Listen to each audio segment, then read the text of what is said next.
نحمدہ و نصلی علی رسولہ الکریم اما بعد فاعوذ باللہ من الشیطان الرجیم بسم اللہ الرحمن الرحیم الف لام میم ذالک الکتاب لا ریب فیہ ھدی للمتقین صدق اللہ العظیم اللہم صلی علی محمد وعلی آل محمد کما صلیت علی ابراہیم وعلی آل ابراہیم انک حمید مجید اللہم بارک علی محمد وعلی آل محمد کما بارکت علی ابراہیم وعلی آل ابراہیم انک حمید مجید۔ نہایت ہی قابل احترام سامعین حضرات، السلام علیکم ورحمۃ اللہ وبرکاتہ۔ کافی دنوں کے بعد آپ کی خدمت میں ایک نئی ویڈیو کے ساتھ حاضر۔ اس دوران کچھ طبیعت بھی ناساز تھی، آواز بھی ٹھیک نہیں تھی۔ آج اللہ کی توفیق سے آپ کی خدمت میں دوبارہ حاضر۔ کلام پاک میں جو شروع میں سورۃ بقرہ الف لام میم، اس کا مطلب تو اللہ تعالیٰ کی ذات یا آپ صلی اللہ علیہ وآلہ وسلم بخوبی جانتے ہیں۔ آگے اللہ تعالیٰ کی ذات فرماتے ہیں کہ یہ وہ کتاب ہے، اس میں کوئی شک نہیں۔ اللہ کی ذات نہ بھی فرمائے، اور جو اللہ اور اللہ کے نبی حضرت محمد صلی اللہ علیہ وآلہ وسلم نے فرما دیا ہے، وہ 100% حق اور سچ ہے۔ ہمارا نہ بھی یقین ہو، حق سچ وہی ہے جو اللہ نے فرما دیا اور جو آپ صلی اللہ علیہ وآلہ وسلم نے فرما دیا۔ آگے اللہ تعالیٰ کی ذات فرماتے ہیں، ہدایت ہے کن لوگوں کے لیے؟ جو لوگ اللہ تعالیٰ کی ذات سے ڈرتے ہیں۔ اب ڈر تب آتا ہے جب کسی کا تعارف ہو۔ جیسے میں ایک چھوٹی سی مثال دے دیتا ہوں۔ اگر محکمہ پولیس میں لے لیں، اگر پولیس کو آئی جی صاحب کا تعارف نہیں، انہیں جانتا نہیں، اگر وہ عام لباس میں تھانے میں داخل ہونے کی کوشش کریں تو ہو سکتا ہے اگر ایس ایچ او نے یہ کہا ہوا ہے کسی سپاہی کو دروازے پر کھڑا کر کے کسی کو اندر نہ آنے دینا، اور ڈی آئی جی صاحب اندر جانے لگیں تو سپاہی یقیناً اگر سیویلین لباس میں ہیں وہ انہیں جانتا نہیں، وہ انہیں اندر نہیں جانے دے گا۔ اور جب تعارف ہو جائے گا تو پھر وہ ان سے معافی بھی مانگے گا کہ مجھے معاف کر دیں، میں آپ کو پہچانتا نہیں تھا۔ یہی مثال اگر آرمی میں لے لیں، اگر آرمی کا کوئی آفیسر بریگیڈیئر ہو، کرنل ہو، جنرل جو ہے اوپر ہے نا، اور اگر جیسے کینٹ میں، یہ ہمارے گھر یہاں کینٹ ہے، یہاں کوئی عام لباس میں جانے لگے تو ہو سکتا ہے وہ سپاہی جو کھڑے ہوئے ہیں وہ اسے نہ جانے دیں جب تک وہ اپنا تعارف نہ کرائے، اور جب تعارف کرائے گا تو وہ اسے سلام بھی کریں گے اور اندر بھی جانے دیں گے۔ سیم اسی طریقے سے اللہ تعالیٰ کی ذات فرماتے ہیں نا، ہدایت ہے کن لوگوں کے لیے جو اللہ تعالیٰ کی ذات سے ڈرتے ہیں۔ اب آج ہمیں اللہ تعالیٰ کی ذات کا تعارف نہیں، اور ہماری محفلوں میں بھی جہاں تک تو میرے علم میں ہے یا جن محفلوں میں میں جاتا ہوں، میں نے معجزہ ہی ہے کہ کہیں یہ سنا ہو کہ کسی نے اللہ تعالیٰ کی ذات کا تعارف کروایا ہو۔ ہم جب مسلمان ہونے لگتے ہیں نا تو یہ بھی کلمے پر ایمان، اور کلمے کے الفاظ کیا ہیں؟ لا الہ الا اللہ محمد الرسول اللہ، یہ کلمے کے الفاظ۔ سب سے پہلے لا الہ الا اللہ، نہیں کوئی معبود ما سوائے ایک اللہ۔ اور اس اللہ تک پہنچنے کا راستہ کیا ہے؟ محمد الرسول اللہ صلی اللہ علیہ وآلہ وسلم، آپ صلی اللہ علیہ وآلہ وسلم کے کہنے پر عمل کریں گے تو اللہ تعالیٰ کی ذات تک ہم پہنچ سکیں گے۔ وہ اللہ تعالیٰ کی ذات جس بابرکت ذات نے اپنی قدرت سے حضرت آدم علیہ السلام اور مائی حوا کو پیدا کیا، یہ اللہ تعالیٰ کی ذات نے اپنی قدرت سے پیدا کیا۔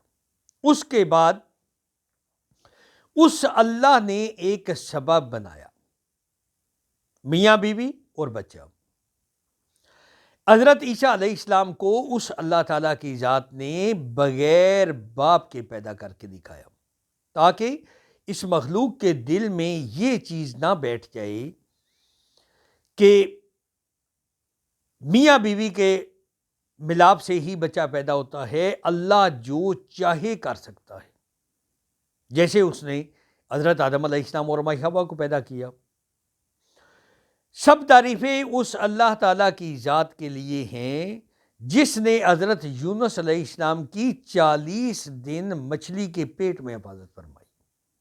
اندازہ لگائیں نا، اگر مچھلی کوئی، یہ جو بڑی مچھلیاں ہوتی ہیں سمندر میں، کسی انسان کو کھا لیں تو کیا توقع رہ جاتی ہے کہ وہ آدمی زندہ رہے گا؟ مگر جسے اللہ چاہے۔ اور یونس علیہ السلام کو مچھلی نے کھایا، اور اللہ تعالیٰ کی ذات نے مچھلی کے پیٹ میں یونس علیہ السلام کی حفاظت فرمائی، اور اللہ نے حکم دے دیا کہ اسے کچھ نہیں کرنا۔ اور مچھلی کا اندر کا سسٹم کیا، ہر انسان جانور اندر کا سسٹم بھی اللہ کے حکم کا محتاج۔ اسی طرح سب تعریفیں اس اللہ تعالیٰ کی ذات کے لیے جس نے حضرت یوسف علیہ السلام کی کنویں میں حفاظت فرمائی۔ سب تعریفیں اس اللہ تعالیٰ کی ذات کے لیے جس نے حضرت ابراہیم علیہ السلام کو آگ میں محفوظ رکھا۔ آگ بھی اللہ کے حکم کی محتاج۔ اندازہ لگائیں نا، نمرود نے اتنی زیادہ پوری مخلوق کو لگا دیا کہ لکڑیاں جمع کرو، لکڑیاں جمع کر کے اتنی زیادہ لکڑیاں تھیں، اور جب آگ جلی تو اتنے اس کے شعلے بلند تھے کہ اتنی بلندی سے اڑتے پرندے جب وہاں سے گزرتے تھے وہ بھی گر کر اس آگ میں چلے جاتے تھے۔ اور جب حضرت ابراہیم علیہ السلام کو پھینکا گیا تو اللہ تبارک و تعالیٰ کی ذات نے حکم دے دیا، یا نارو کونی برداً و سلاماً علی ابراہیم، اے آگ ٹھنڈی ہو جا اور سلامتی بن جا حضرت ابراہیم علیہ السلام پر۔ اور اس آگ نے صرف جیسے انہوں نے حضرت ابراہیم علیہ السلام کو باندھا ہوا تھا نا، وہ رسیوں کو جلا دیا، لیکن ان کا بال تک نہیں جلا، کیونکہ اللہ نے حکم دے دیا۔ اگر ہم اپنے جسم پر بھی تھوڑا سا دھیان دیں نا تو شاید پھر بھی اللہ تعالیٰ کی ذات کی کبریائی سمجھ آ جائے، لیکن افسوس یہ ہے کہ ہم نے کبھی ادھر بھی دھیان نہیں دیا۔ جیسے اللہ تعالیٰ کی ذات کلام پاک میں فرماتے ہیں نا کہ اللہ کے علاوہ جس کو تم اپنا معبود سمجھتے ہو یا جس کی طرف آپ کا دھیان جاتا ہے، اگر ان ساروں کو جمع کر لو تو وہ ایک مکھی کا یا مچھر کا پر تک نہیں بنا سکتے جو اللہ نے بنا دیا۔ ہماری بھی ایک انگلی اگر کٹ جائے تو دنیا کی کوئی طاقت وہ انگلی ہمیں نہیں دے سکتی، کیونکہ جو اللہ نے تخلیق کیا ہمارے اندر نظام جو ہضم کرنے والا ہے، ایسی پیاری چیز اللہ تعالیٰ کی ذات نے وہ تخلیق کی، اگر انسان اس خوراک کو ہضم کرنے والی وہ مشین وہ غالباً 3 یا 4 کلومیٹر میں وہ ایک مشین بنے جو جس طرح وہ چھوٹا سا میدا جو اللہ تعالیٰ کی ذات نے تخلیق کیا ہے وہ 3-4 کلومیٹر میں وہ بنے گی مشین جو اس خوراک کو ایسے ہضم کرے گی. لیکن انسان کا پیٹ دیکھیں اور اس میں میدے کی پوزیشن دیکھیں، اور وہی چیز اللہ تعالیٰ کی ذات نے ایک کیڑی میں بھی پیدا کی ہوئی ہے. اللہ تعالیٰ کی ذات جو چاہے جس وقت چاہے جیسا چاہے کر سکتی ہے. آج ہمارے حالات برے کیوں ہیں؟ کیونکہ ہم اصل دین پر رہے نہیں. جو آپ صلی اللہ علیہ وآلہ وسلم کا طریقہ کار ہے اس پر عمل نہیں کر رہے. اس وجہ سے ہمارا بیڑا غرق ہو گیا ہے، اس وجہ سے ہمیں پریشانی کا سامنا ہے، اس وجہ سے ہمارے اوپر ظالم حکمران ہیں. اگر آج ہم ٹھیک ہو جائیں تو اللہ تعالیٰ کی ذات، کیونکہ یہ زمین اللہ کی ہے، بادشاہت اللہ کی ہے، وہ جسے چاہے عطا کر دے. آج اندازہ لگائیں ہمارا کوئی معاملہ اللہ کے دین کے مطابق نہیں. موجودہ ہوگا کوئی دین کے مطابق ہو، ہر کام میں بے ایمانی، ہر کام میں جھوٹ، مسجدیں ہماری خالی، اور ہر آدمی آپ کو آپ صلی اللہ علیہ وآلہ وسلم کا عاشق ملے گا. اور اس عاشق سے اگر کوئی بات کریں تو اس کا یہی دل ہوگا کہ آپ اسے کچھ چند پیسے دیں. اصل اندر خانے میں وہ عاشق نہیں، وہ پیسے کا غلام ہے. آج بے شک اندازہ لگا لیں ہم کس طرف جا رہے ہیں، اور ہمارے دل میں کیا ہے کہ میرا کام ٹھیک جا رہا ہے نا تو دوسرے جائیں پہاڑ میں. جبکہ یہ طریقہ کار ٹھیک نہیں. آپ صلی اللہ علیہ وآلہ وسلم نے فرمایا کہ ایک مسلمان دوسرے مسلمان کا بھائی ہے، اور اس کے دل میں ایسے ہی احساس ہونا چاہیے اگر ایک تکلیف میں ہے تو دوسرا اس کی تکلیف اگر دور کرنے کی طاقت میں ہے تو اسے دور کرے. اگر وہ دور نہیں کرتا تو وہ نیک نہیں. آپ صلی اللہ علیہ وآلہ وسلم ان کے کہنے پر عمل کرنا ہے تو ہم نے اللہ تعالیٰ کی ذات سے تک پہنچ جانا ہے.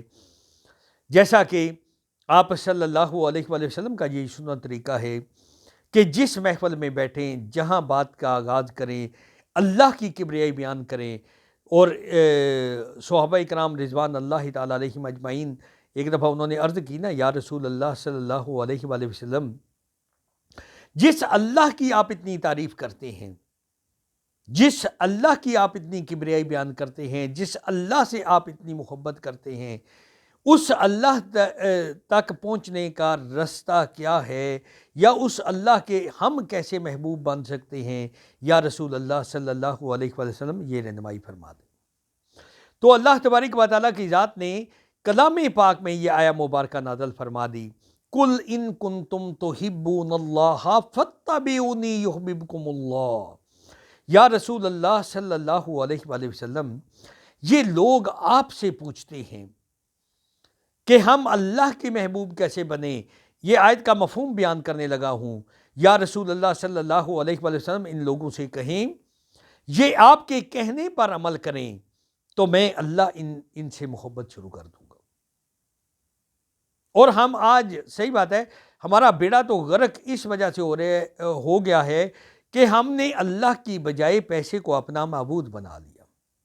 جو بات کرنی ہے پیسے کے لیے، جو کسی کو بات بتانی ہے پیسے کے لیے، جو کسی نے نعت رسول مقبول صلی اللہ علیہ وآلہ وسلم پڑھنی ہے تو پیسے کے لیے. یہ کون سی محبت ہے؟ اور ایک بات یہ بھی بے شک کسی مفتی سے پوچھ لیں، جو پیسے دے کر نعت سنتا ہے وہ اس پیسے کا اللہ کے ہاں جواب کیا دے گا؟ یہ کس کا طریقہ ہے؟ پیسے دے کر لے کر جو سنانے والا ہے وہ تو مجرم ہے ہی ہے، لیکن جس نے پیسہ دیا نعت سننے کے لیے اس کا بتائیے۔ آج ہم تنقید پر تنقید، ہو سکتا ہے میرے کہنے کا ویسے یہ مطلب مت لیں، کیونکہ وہ حضرت ابراہیم علیہ السلام تھے نا، تو ان سے فرشتے آئے صرف جانچ پڑتال کے لیے، ویسے دل میں شوق پیدا ہوا نا تو اللہ سے اجازت دی کہ آپ کے خلیل، آپ کے دوست، اس کا امتحان لینا ہے۔ اور جب اتنی پیاری آواز میں سبحان اللہ کہا نا، تو حضرت ابراہیم علیہ السلام نے کہا کہ ایک بار پھر سناؤ۔ انہوں نے کہا کہ پہلا تو اپنی مرضی سے، اب بتائے تو کیا کرے گا۔ انہوں نے فرمایا کہ یہ جو میرا آدھا بکریوں کا اجڑ ہے نا، یہ سارا، یہ آدھا آپ کا ہوا۔ انہوں نے پھر پڑھا، پھر انہوں نے کہا ایک بار پھر سناؤ۔ انہوں نے کہا اب کیا دو گے؟ اس نے کہا جو باقی ہے وہ بھی لے جاؤ۔ جب انہوں نے پھر سنایا اور یہ الفاظ کہے کہ پھر سناؤ، تو انہوں نے کہا اب تیرے کے لیے، تیرے پاس دینے کے لیے بچا ہی کیا ہے؟ انہوں نے کہا کہ یہ تم خود چراؤ گے، اور آپ کو ایک کام والے کی ضرورت ہے، اور میں چراؤں گا اور اللہ کی تعریف سنتا رہوں گا۔ مجھے علم میں ہے، کیونکہ ہم جب تنقید کرنا شروع کرتے ہیں تو ہم شاید ہمارے ذہن میں یہ مثال آئے، عرض کرنے کا مقصد اللہ کی رضا کے لیے اگر آپ صلی اللہ علیہ وآلہ وسلم کی تعریف کی جائے وہ کیسی ہے؟ اللہ کو راضی کرنے کے لیے جب کام کیا جائے تو وہ کیسا ہے؟ صرف اخلاص سے اللہ کو راضی کرنا۔ اور جب ہم نے یہ کام کر لیا نا، تو اللہ تعالیٰ کی ذات اپنے فضل اور کرم سے ہم پر رحم فرما دے گی، ہم سب کو معاف فرما دے گی، ہم سب کے لیے حالات بہتر کر دے گی۔ اتنی دیر تک ہمارے حالات بہتر نہیں ہو سکتے جب تک ہم اللہ اور اللہ کے رسول صلی اللہ علیہ وآلہ وسلم کے کہنے پر عمل نہیں کرتے۔ تو عرض کرنے کا مقصد جو اللہ تعالیٰ کی ذات جیسے شروع میں فرماتی ہے، ہدایت ہے کن لوگوں کے لیے؟ ان لوگوں کے لیے جو اللہ سے ڈرتے ہیں۔ آج ہمارے علم میں نہیں کہ اللہ تعالیٰ کی ذات ہر چیز پر قدرت رکھتی ہے۔ زبان تو کہتی ہے، دل نہیں مانتا۔ جیسے زبان یہ کہتی ہے نا روزی رساں اللہ تعالیٰ کی ذات ہے، کیا ہمارا دل مانتا ہے؟ ہم تو سارا دن روزی میں لگے رہتے ہیں، کسی سے پوچھیں تو نماز کیوں نہیں پڑھتے؟ وہ کہتا ہے وقت نہیں ملا۔ کیا کرتے رہے ہو؟ میں مزدوری کرتا رہا ہوں، میں دنیا کے کاموں میں مگن ہوں، میں تو پیسہ کمانے کے چکر میں ہوں۔ یہ نہیں کہے گا کہ نماز نہیں پڑھنی چاہیے یا کوئی ایسا۔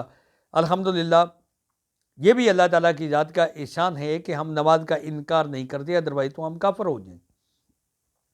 ہر آدمی یہی کہے گا کہ میں نماز کے لیے وقت نہیں ملتا، کیونکہ دنیا کمانے میں مصروف ہے۔ اور وہ دنیا کمانے کے لیے مصروف ہیں جس کے متعلق آپ صلی اللہ علیہ وآلہ وسلم نے فرمایا، ایک مرتبہ جا رہے تھے تو ایک وہ کوڑے والی جگہ ہے نا، وہاں مرا ہوا بکری کا بچہ پڑا ہوا تھا، اور آپ صلی اللہ علیہ وآلہ وسلم نے اسے اٹھا کر نا صحابہ کرام رضوان اللہ تعالیٰ علیہم اجمعین سے فرمانے لگے کہ اسے کوئی کتنے میں خریدے گا؟